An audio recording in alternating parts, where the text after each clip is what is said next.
Allons voir ici comment utiliser bien, le front office. Alors, on verra ensuite dans le détail pas mal de cas particuliers, comme les cartes de fidélité, les bons d'achat, on verra les chèques cadeaux, nous verrons les avoirs. Donc, en fait, après, on va voir tout, je dirais, les cas que vous pouvez rencontrer dans votre quotidien. Ici, dans un premier temps, nous allons faire un tour d'horizon bien, sur je dirais, l'écran du front office. Donc, effectivement, première chose, alors on a vu, on peut donc ici rentrer par un vendeur, hein. Donc là, nous sommes d'accord. Les vendeurs, c'est quand on crée des commerciaux. Donc ça, je vous invite à reconsulter le tutoriel sur la création des commerciaux. Donc là, vous voyez qu'ici, j'ai bien le nom du vendeur. Et après, ici, vous voyez donc par rapport au client, donc c'est quand, alors, plusieurs possibilités. Soit, donc, en fait, vous avez un client ici. Donc ça, tous ces clients, ce sont des clients du back-office. Sinon, après, effectivement, quand on va choisir des articles, vous voyez, donc dans la liste des articles, donc là, pareil, ce sont tous les articles que vous avez créés dans le back-office. Donc si je sélectionne un article, voilà, je peux très bien, vous voyez ici, créer ce qu'on appelle un client de passage. Donc en fait, un client de passage, c'est je vais saisir vraiment en live, hein, je dirais les coordonnées du client. Donc là, en fait, il faut vraiment donc, que je sois avec le client. Voilà, par exemple, hein. Donc là, le client me donne toutes les informations. Voilà, donc après, je peux saisir son mail et son téléphone. Voilà, donc ça, en fait, c'est ce qu'on appelle un client de passage.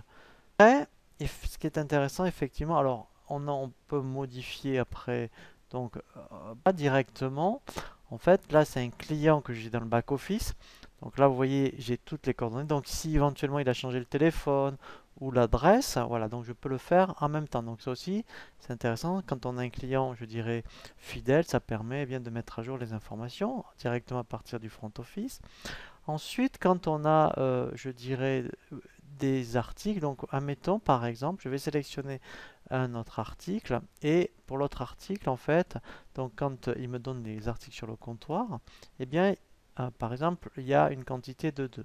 Eh bien, en fait, je vais d'abord prendre la quantité, je dis 2 quantités, et après, je vais chercher l'article en question. Après, vous voyez que donc quantité de s'affiche. Si j'avais une remise éventuellement à faire, eh bien donc si j'avais 5%, donc je clique sur le pavé et après, voilà, donc là j'ai directement le pourcentage de remise. Pour le remettre à zéro, si je clique sur zéro et je fais remise, ouais, ça disparaît. Pareil pour le prix, si éventuellement il y avait un autre prix, vous voyez, mettons de 40 euros, bien directement je fais le prix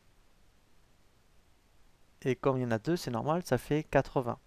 Voilà, donc là, on a bien vu tout le pavé numérique. Donc après, effectivement, donc, on a vu donc la liste des articles. Alors, désignation article, voilà, on peut rechercher, vous voyez, ici directement.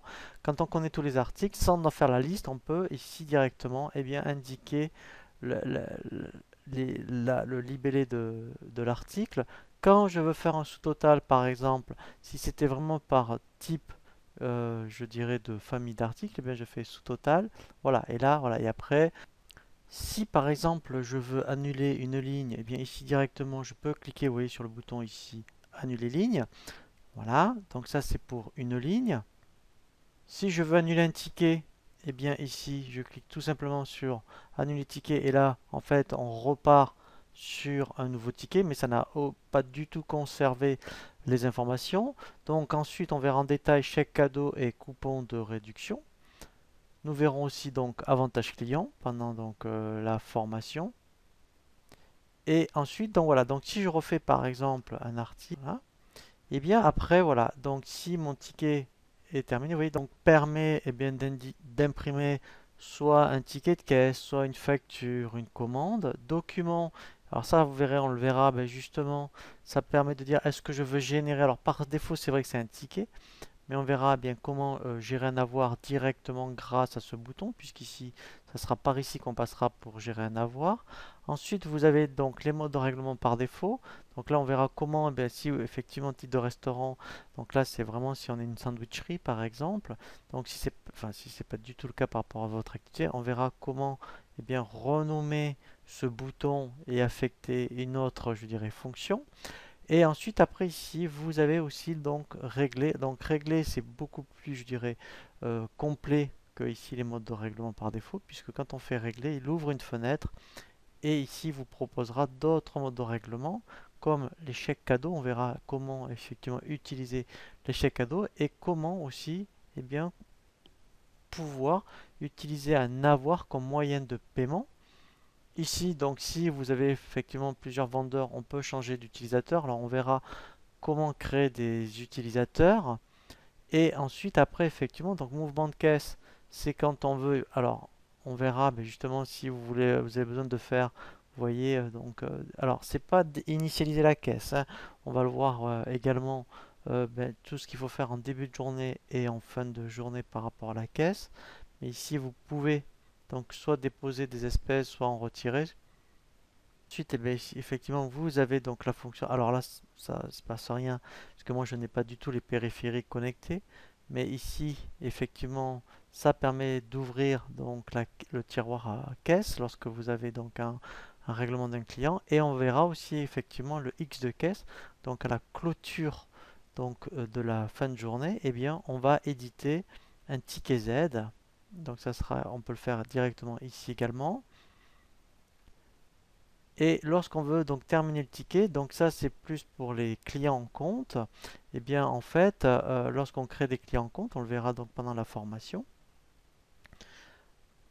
vous pouvez donc tout au long du mois par exemple, eh bien avoir des associations qui viennent vous voir et à chaque fois donc vous générez un ticket, mais en fait au lieu de faire régler, on fait terminer le ticket et ça permettra donc de le mettre en compte.